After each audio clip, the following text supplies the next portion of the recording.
Welcome to the Apologetics Guy Show. It's the podcast that helps you find clear answers to tough questions about God, Jesus, and the Bible, and then helps you to better explain your faith with both courage and compassion. I'm Dr. Mikel Del Rosario. I'm the host of this podcast, and I'm also a professor of Bible and theology at the Moody Bible Institute. I teach apologetics, philosophy, ethics, and New Testament survey, other classes in the Bible. I want to welcome you to my independent show.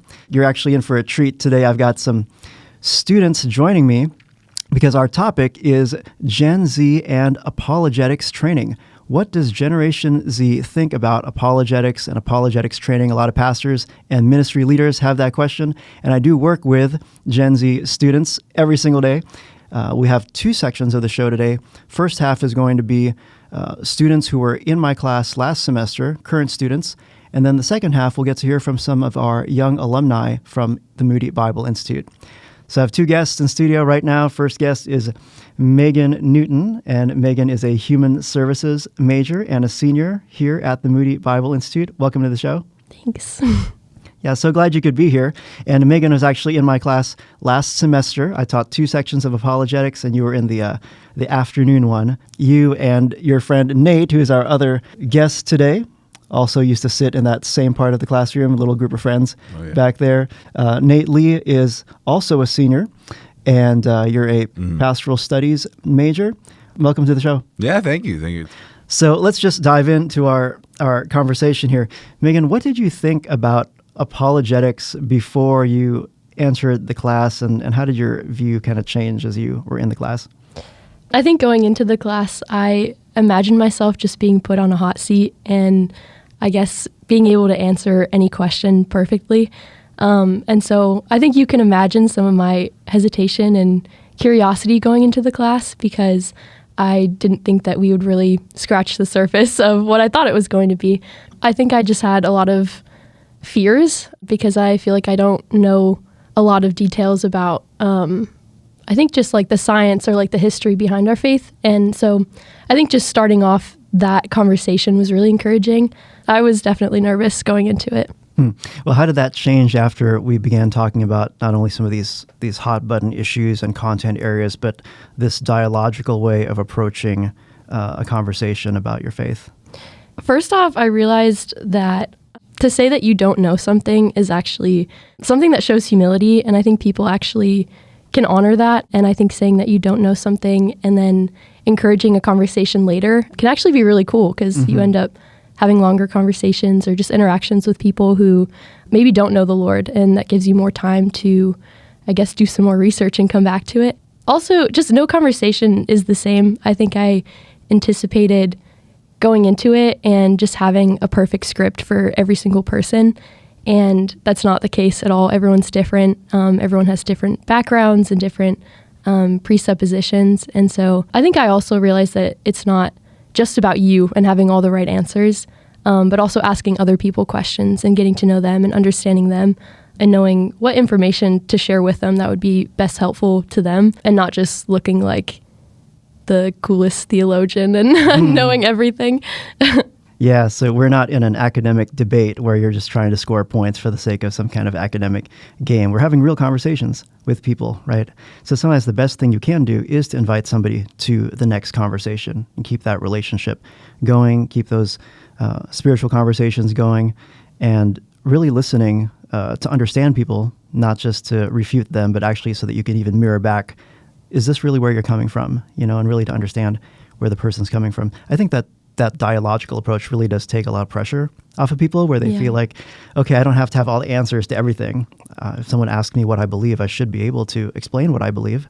But if I don't know something, it's okay. Actually, it's a great way to invite someone into, let's go on a journey together and talk more about this. And I want to learn more about it and just have really authentic conversations with people.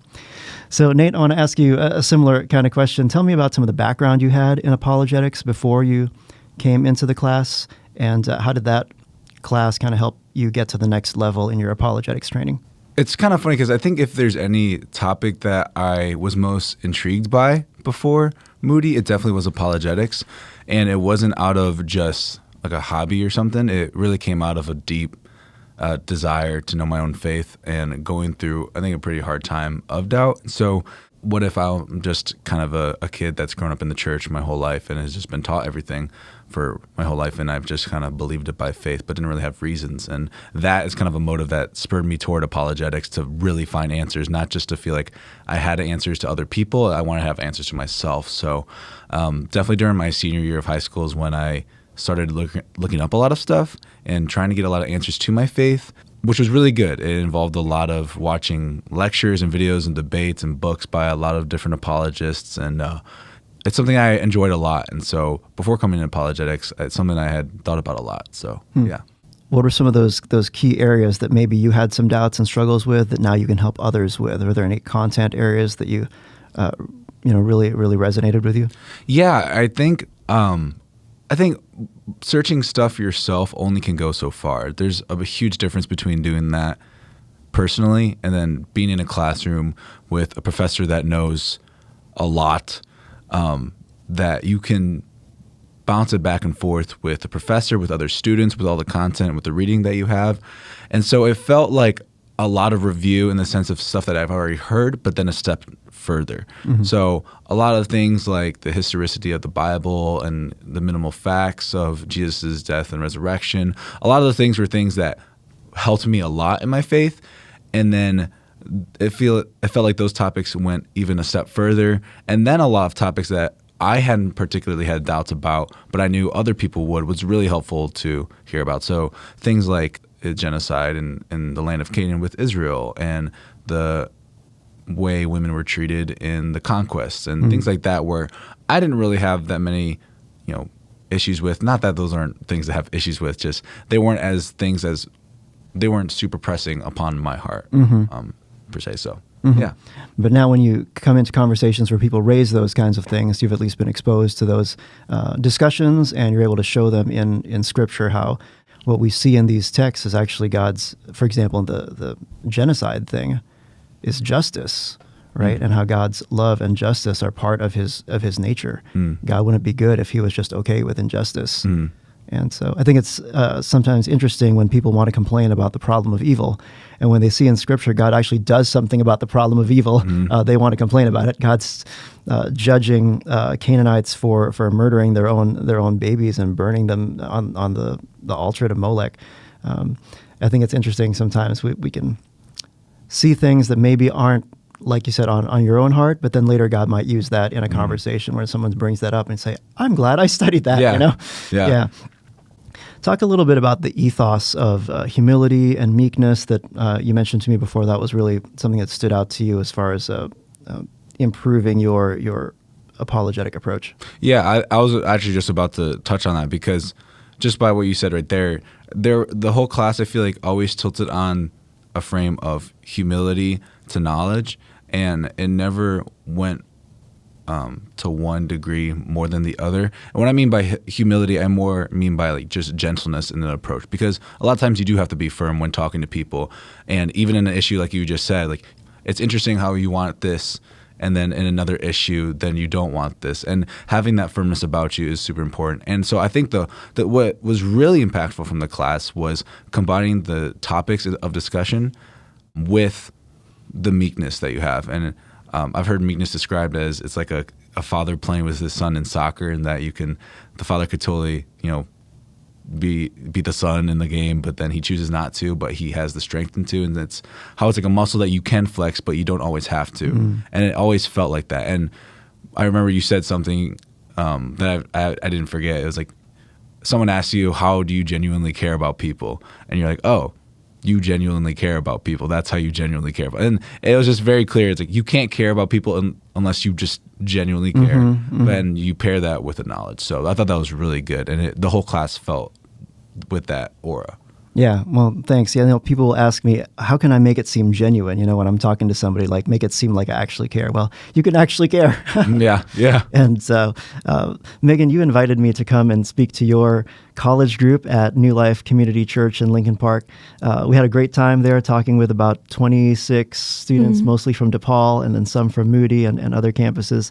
Talk to us a little bit about the importance of apologetics training that you see for people in your generation as we have spiritual conversations with those who see Christianity differently. Yeah.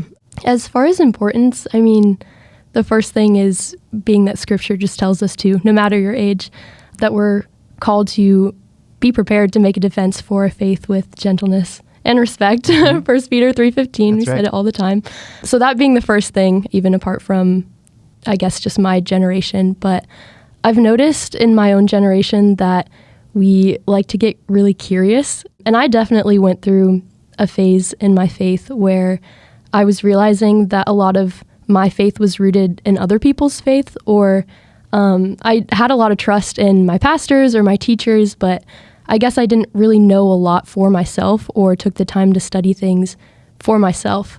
It's great to understand it for yourself. It gives you a lot of confidence and clarity in your own faith, and understanding your faith can make you a lot more confident in your relationship with the Lord. And that's what I've experienced learning more about, some of the things that Nate was just talking about, but also for other people who don't know the Lord, when they ask you questions and maybe they have a misinterpretation of the faith, and you're able to bring clarity to that, and they can be encouraged by your understanding of your faith. Yeah, so we want to find answers for ourselves first, and then be able to share those answers with other people in a way that's respectful and gentle, finding those opportunities that are in your path, and then you can have the courage to actually step in instead of, oh no, but what if I have to defend the entire contents of the Christian worldview? Yeah. You don't have to do that. You can just follow the conversation where it's naturally going. And you found that even just in your casual conversations, you're actually able to talk about your faith. Tell us a story about how our apologetics class has actually helped you get into those conversations and navigate those. So I had the privilege of being in my friend's wedding in December, and the bride, she was telling me how one of the girls that was part of the bridal party was Muslim, and she knew that I was just taking this class and was excited about it. So throughout all of the wedding festivities, I was praying about it, and I got to sit next to her. We just started talking, and we were talking about the bride and the groom and their relationship, and just the things that we admire about them. And I asked her, kind of in a teasing way, I was like, are you interested in anyone? And she's like, well, there's this guy that's at my school. And I was like, well, what do you look for in a man? And so she started to tell me some specific things about him, and one of them being, well, I really look for, or I really admire when a guy prays 5 times a day. And I guess that's one of the things that this guy that she was interested in was doing. And I was like, oh, that's interesting. And so we had some good conversations about some of her core beliefs being a Muslim. And I was kind of hoping that she would kind of flip the conversation around and she would ask me, and she did. And she was like, are you dating anyone? Are you interested in anyone? And I was like, yeah, and told her a little bit about my relationship and just some of the things that my boyfriend does that reflects Christ to me. And so it was a very natural way of getting to talk about the characteristics of Christ. And yeah, that was really sweet, because I think a lot of times I think of conversations about my faith as something that's going to end up being really weird or unnatural. And so to have a conversation that just felt really genuine, and that we were trying to understand each other despite our theological differences, I think that was really cool. Yeah. Of all the questions I've ever heard that opened up a spiritual conversation, what do you look for in a guy? It's not been one of them, but that's amazing, because what that does is it gives you a window into their values, what's important to them. It brings up people's faith sometimes, like it did in this case. And then, boom, you're into a spiritual conversation about Jesus and how you actually see some characteristics of the Lord and, the person you want to date. And what a way to get into a conversation like that. That's amazing. Yeah. Well, thanks so much for sharing that. Yeah. Yeah, it doesn't have to be scary, and you can have that courage to get into that conversation, but also compassion to understand, where's this person coming from? Yeah. What's attractive to them about Islam? Why are they loyal to it? What are these human longings that are kind of universal human longings that the gospel steps into and actually fulfills what we're looking for? Yeah. So thanks for sharing that, Megan. Well, Nate, let me ask you a similar question. Can you tell us a story about where you got to engage with a skeptic and your apologetics training actually helped you in that conversation? Yeah. I was talking with my yaya, which is my grandpa. All my life, he has been very skeptical toward Christianity. And when my dad came to faith in his 20s, he talked a lot with him about Christianity. And a lot of those conversations didn't go great just because of just a lot of, animosity toward Christianity in his life. Knowing that in the past, conversations about Christianity hasn't gone very well. Me and my brother especially have tried to really create a relationship with him because we love him and he's our grandpa, and we're talking with him, and I was talking with him and just kind of started picking his brain, just seeing how he's doing. And he started to know his upbringing, and I started to ask just more questions because I think a lot of the times I could be timid when asking more about his life, just for the fact of I don't particularly know where it's going to go, but I don't really ever know if it's going to lead to anything that deep. And this time it really did. And he was telling me about his upbringing in a Christian school in China, which I had never known my whole life. That was like, whoa, like you went to a Christian school? He's like, yeah. And a lot of the teachers that he was underneath had a lot of instances of spiritual abuse and honestly just bullying him and his friends because he was a little bit more of a rowdy bunch growing up. But then he was kind of told that he was going to go to hell, and he wasn't really loved well in that Christian school.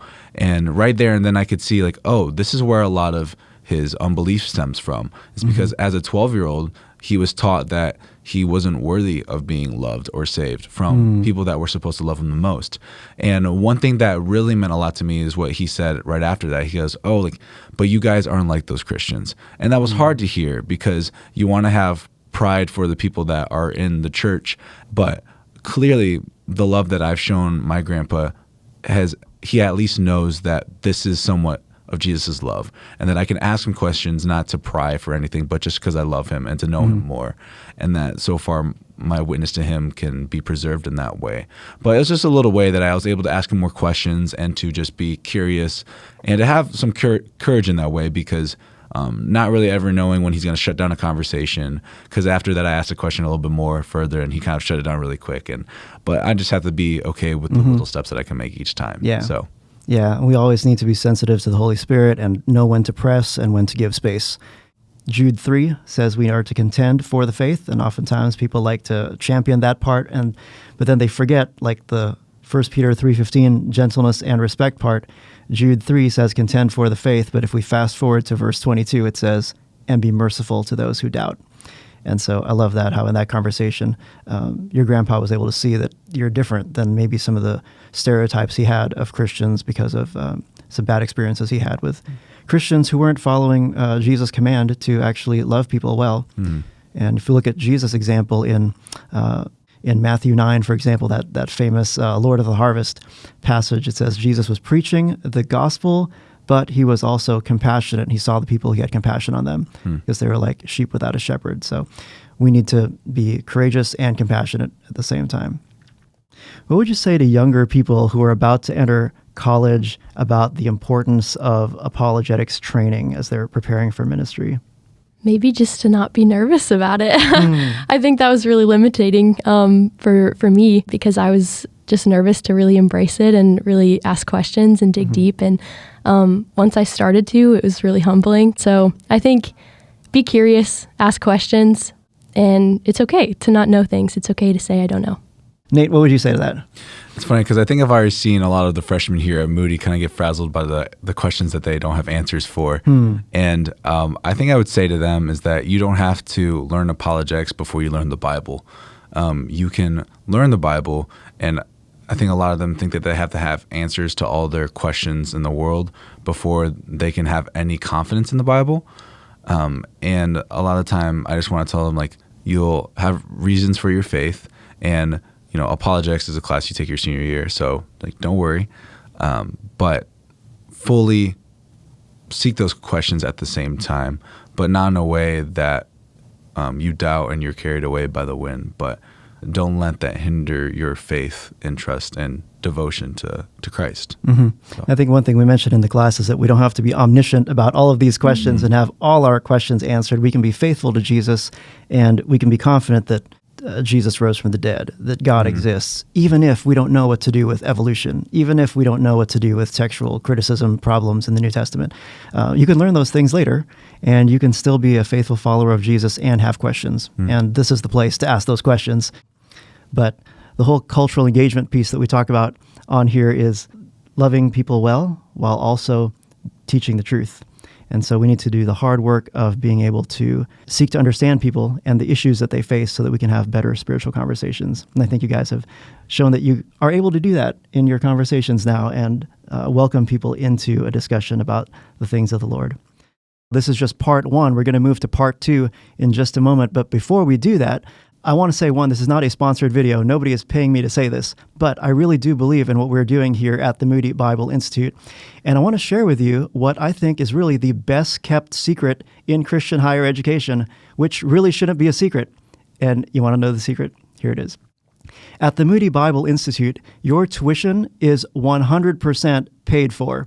It's 100% paid for. You won't pay tuition when you live here on campus in downtown Chicago as a full-time undergrad. And I don't know how many people know that, and we should be talking about that more. So I'm talking about it here. And just for being here, joining us on the show today, I have something else for you.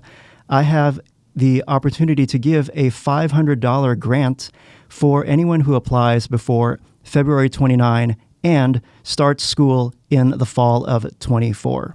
So that's amazing. All you have to do is use my special code, and you will also get your application fee waived. So there's a $50 fee for applying. That will be totally waived. Use my special code, and here's the code. It's Mikkel50 off. So it's my name, Mikel, the number 50, and the word off, OFF. I will put that in the show notes or in the video description. I'll also drop a link to the application so you can get that done by February 29. If you're open to seeing if the Lord would have you join us and study with me, study apologetics with me here at the Moody Bible Institute. And in the second half of our program today, we actually have two students who are young alumni, and they were actually part of the very first apologetics class that I ever taught here at the Moody Bible Institute. First guest in studio is Katie Darge. Katie is a recent graduate. She has a BA in Human Services. So happy to have you on the show. Thanks for being here. Well, thanks for having me. And my second guest has the same last name. He's Ben Darge, also young alumni. And the reason he has the same last name as Katie is because they got engaged and married very recently. So don't make that promise in the class that people get engaged, but it does happen. So Ben, you have a BA in Biblical Studies. Thank you so much for being on the show. Yeah, I'm really glad to be here. Thanks for having us.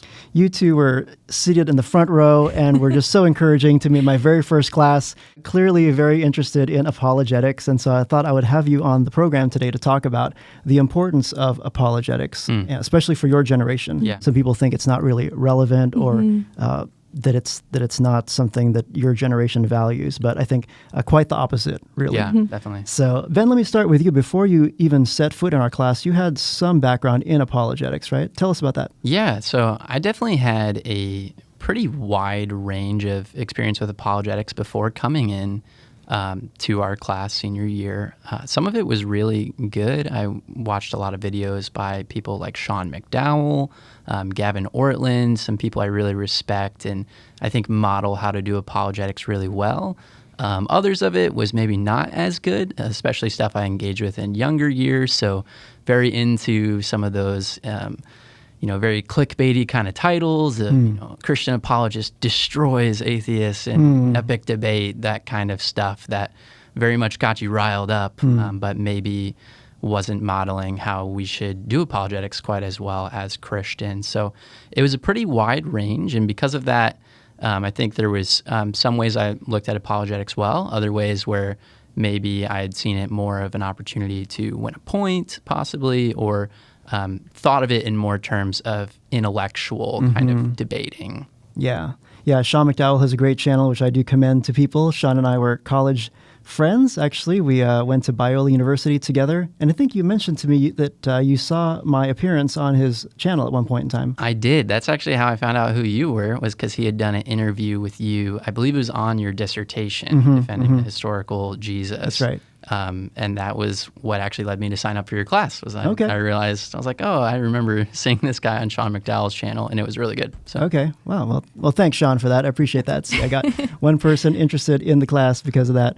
Tell us how the class actually helped you take your apologetics training to the next level. What did you get out of our class that was a little bit different than that? Yeah, I think the biggest thing that shifted in the way I saw apologetics after our class was just seeing apologetics as more of an opportunity to dialogue with people rather than as merely like a debate, kind of function, something you'd maybe go watch to an atheist and a Christian do. So that really was something that I learned a lot in the class about how we can actually engage in apologetics and normal kind of day-to-day conversations. So that definitely would be probably the biggest thing that I learned in the class and really grew in. Okay, so this dialogical approach to defending the faith, having spiritual conversations, and using a lot of questions really, to find out where people are at, right? And Katie, you were telling me that this use of questions is really something that stood out to you.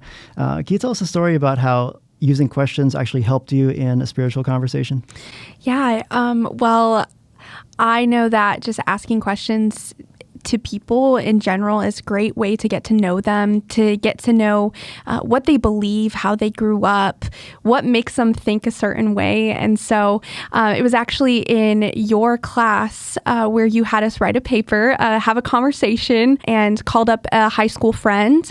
She, didn't go to church growing up. And so I was able to just ask her some questions of, what do you believe about God? And why don't you go to church? And what do you think about people who go to church and who are believers? And that's where I really found out that she kind of had this agnostic kind of view, didn't really care. Just, kind of asking those questions led to me, being bold enough to ask her where she's at in her faith or, lack thereof. Right. Yes. But if we don't ask questions, we'll never know. Right? Exactly. If someone says, I don't believe in God, I don't have a faith or a belief in God, you don't know if they have an atheism of rejection because of some church hurt in the past, some stereotypes of Christians, whatever it is, or if they have more of an agnosticism of perhaps indifference or apathy. And I found that apathy is really the harder thing because if someone doesn't have an objection to God's existence and all you were trained to answer these objections, right? But asking questions is a great way to continue on so you're not stuck. Like, well, if you have no arguments against the Christian faith, what can I do? Right. But you can ask them, why don't you care? Right. Like, if this was true, I'm just curious, why wouldn't you care about that? And then we can find out a little bit more about perhaps there is a story behind that goes a little bit deeper. But yeah, asking questions is a great way to really help you be a better listener. Right. Yeah. Find out more about them and where they're coming from so we can have those better spiritual conversations. Of course. Is there a way that you can, beyond asking questions, that strategy, is there a way that the class helped you grow in apologetics beyond that particular idea? Yeah, I would say that the class itself honestly pushed me in a lot of ways that I never would be challenged to do. I think kind of like Ben was saying, I had this idea of apologetics and it wasn't the greatest view. It was more of, okay, you're just defending your faith, but in harshness and, just to win the battle kind of thing or to destroy someone in their argument. But it really showed me that, okay, yes, you can have a firm understanding of what you believe and you can want to communicate that, but you need to do that with gentleness and respect of others. And so that really helped form just the way that I interact with people of, okay, I can come in knowing my faith and knowing what I believe. And so in that, asking those questions of what they believe, it doesn't have to be aggressive. It doesn't have to be rude, but I can go in and have a conversation and get to know them. And this class has really given me the boldness to to just ask questions and see where it goes. If it goes anywhere, then great. And if it doesn't, then I just learned something new about someone. Yeah, that's right. And it takes all the pressure off of you. Right. Because after all, we know it's the Holy Spirit's job to convict people, and it is really the Holy Spirit that persuades people that Christianity is true. Yes. Right. And so if we have a good conversation with someone and the Lord gives us an opening and he uses us, well, great. Thanks be to God. If not, that's okay. Are we faithful? Are we just taking those opportunities when we see them? And there is a peace that comes from it, doesn't it? That even when there's perhaps some hostility on the other side, you can have a peace because that comes from the confidence where you know that Christianity is true and you have reasons for your belief. But you don't always have to, and you shouldn't have to get defensive just because someone has a different view. Right. And so we can bring courage and compassion together. We have the courage to speak up for what's true. Yeah. But also we have the compassion to just listen to people and be kind to people and really understand where they're coming from. A lot of people are not used to being listened to. And so that could just break stereotypes right there as well. Talk to me a little bit about you said like the biggest takeaway from the class in terms of your views of apologetics as just being debate before versus now more of a relational thing. What do you think is the number one thing that Christians your age should know about apologetics and apologetics training? Yeah, that's a great question. Standing up for truth is essential. Like, obviously, we need to know what we believe, and we need to be able to, stand firm in that. But I think especially in our current culture and to people of our generation, really what's going to matter a lot is not just what we say, but how we say it to people when we're talking to them about questions of faith.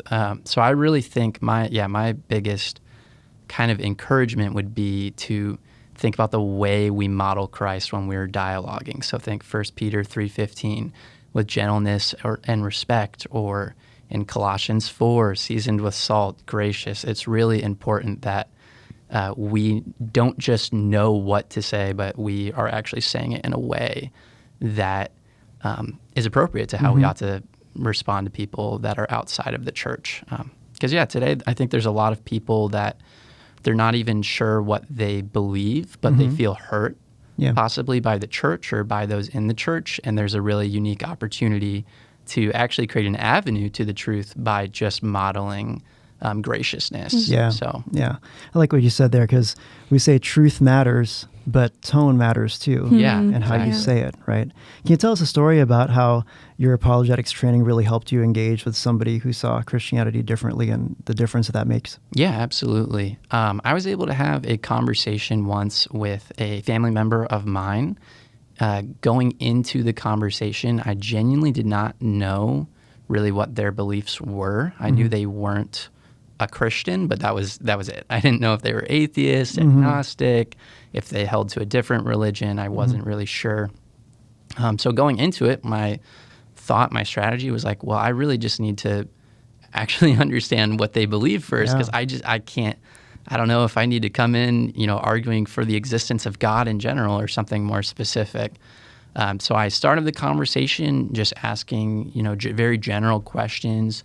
Do you believe in God? And to my surprise, the answer was yes. I was very shocked. I didn't think that. And so I asked more about, okay, well, like, do you believe God is personal? Do you pray to God? Things like that. And heard that they do believe in prayer to a degree. I was very intrigued and trying to continue to narrow down, well, what exactly is going on here? And as I kept asking questions and narrowed down, eventually we got to realizing that the belief that my family member held was essentially that all religions really believe in the same God, that there is really no one religion that would have any sort of right to make an exclusive claim of truth, and therefore we really shouldn't reject anyone's views. So without using this exact language, it started to become clear as we talked more that they were essentially like relativists, you could maybe use that word, or religious pluralists. They believe there's some sort of God out there and that this God is maybe even caring and cares for us, but that it's not right for any one religion to claim that they actually are the ones that know that God. And that was really helpful to learn that information, because it helped me immediately start to think through, well, how would I approach having a conversation, with someone like that. So immediately, it's going to take something like the cosmological argument or just a very basic argument for theism generally. I wouldn't necessarily go that avenue because that's not the problem. The thing that they were more so held up on was the fact that Christianity claims to, be the one true religion, that Jesus says, I am the way, the truth, and the life. Like no one comes to the Father aside through me. So we got to talk about that a lot. And it is difficult because the different religions you're talking about, they actually all do believe they're claiming to have exclusive access to the truth about God. You experience that in Christianity, Islam, or Judaism. And so to say that they're all true is actually kind of denying what each one of those groups believes. And so it somewhat has the illusion of inclusivity, but in reality it's kind of ending up putting you in a boat where you're the only one that is right and everyone else is wrong. So we're able to dialogue through some of those things in a way, and I think it was a good opportunity to point out that like someone's got to be right, and I think ultimately the answer is found in Christ, that he is the one way. Yeah, I liked your observation about how it seems to be so tolerant and so inclusive as far as a philosophy goes. But when you think about what you're doing is you're actually changing the teachings of Muhammad and changing the teachings of Jesus and these great religious leaders to fit your personal view of what spirituality should look like. Right. There was no way Muhammad was cool with polytheism. Exactly. He destroyed all of these idols. Right. Because there's only one God. Right? Exactly. So we need to actually recognize that that's not very respectful. Exactly, and different religions are, in fact, that different religions, right? So God either exists or he does not exist. You get up to the top of this mountain, this metaphorical mountain where you think everyone has their own different spiritual path. What's at the top of the mountain? One God? 330 million gods, like the Hindus say? Is that God Trinitarian? Is he not? Is there nothing up there, like many Buddhists say? So this whole trap of, well, that's just a very inclusive, and it sounds like a nice thing to believe. It's actually really quite disrespectful. And that's interesting. The person had actually used that exact metaphor in the conversation of a mountain, and we all have different paths up. So what I'm hearing here is you're actually working through this worldview with the person. And it's not adversarial, me versus you, but it's more like, let's talk about this issue. Exactly. Let's go on a journey together, and we both want to discover what's true. Exactly. And so I love that dialogical approach. Katie, what would you say are some of the top questions that young people need to be prepared to answer in terms of apologetics? I would say one of the main questions that I've dealt with or had someone ask me or ask other people that I know is evil. Why is there evil in this world? Why, if God is so good and he's all powerful, why did he let my mom die or a family member die? And so I think those are things that we need to be prepared to dive into the hard with people of difficult questions that we might not actually be able to grasp. Yeah, I think we really need to be prepared to answer the problem of evil, and there's different ways that could go. In the class we talk about all the different ways, the different versions, the logical problem of evil, the evidential problem of evil, the emotional problem of evil, which is where a lot of our friends and family members are, so that we can understand what's the story behind that. If somebody brings up, why does God allow evil, and then you find out their grandma died. Then you need to have that conversational agility and the ministry mindset to switch to, this is now a pastoral approach, versus they're asking, a logical problem of evil where you want to go and logic the thing with them, right? Most of the times that's not where people are, right? So when someone brings something like that up, we need to ask questions, like you said, right? Find out where they're coming from. So what would you say to somebody who is, say, a high school student thinking about going to college, and they want to find a place where they do have an apologetics class, where they do incorporate apologetics training like I do in philosophy and biblical ethics and New Testament and Bible intro? I incorporate apologetics. What would you say to them about the importance of apologetics training for preparation for ministry? Yeah, that's a great question. It's definitely one of the most important things that you need to have incorporated in your education, particularly if you're interested in doing ministry. But even if you're not wanting to go in full-time ministry, it's just such an important thing. And I think it'll continue to be more so As our culture somewhat de-Christianizes, I think we need to be able to articulate the gospel and present our faith in a way that's compelling more and more. So I would definitely encourage anyone who's interested in that kind of schooling to, find a school like Moody where apologetics, we have the class senior year, but it is very much baked into what you're going to be learning throughout that time. And I would definitely encourage them to keep growing in their knowledge of the faith, keep desiring to grow compassion, grow grace, and just seek to be an advocate for truth in a loving way. That's how I would encourage them. Yeah. I think something that's come out of our conversation here is that for your generation, apologetics really is relevant. Mm-hmm. It really is very helpful. You guys have seen it even just in beginning spiritual conversations. Mm-hmm. Little things like just asking questions, right. Things that we need to do to even set the table for a deeper conversation, right? And so I want to thank you so much for being on the show with me today, Katie. Thanks for having me. And thanks, Ben, for being on the show. Yeah, thanks for having us. And I want to thank you so much for joining us here on the Apologetics Guy Show. Again, this is not a sponsored video, and nobody is paying me to say this, but I really do believe in what we are doing here at the Moody Bible Institute. And so if you use my special code, you'll get to get that $500 grant when you begin classes here in the fall of 2024. But you need to get your application in by February 29. So just use my special code. It is Mikel50 off. Again, it's my name, Mikel, Mikel, the number 50, and the word off, OFF. I'll drop a link in the description and the code so that you can use that and see if the Lord would have you come and join us here and study apologetics with me here at the Moody Bible Institute. Thanks again so much for joining us. I'm your apologetics guy, Dr. Mikel Del Rosario. And until next time, keep the faith.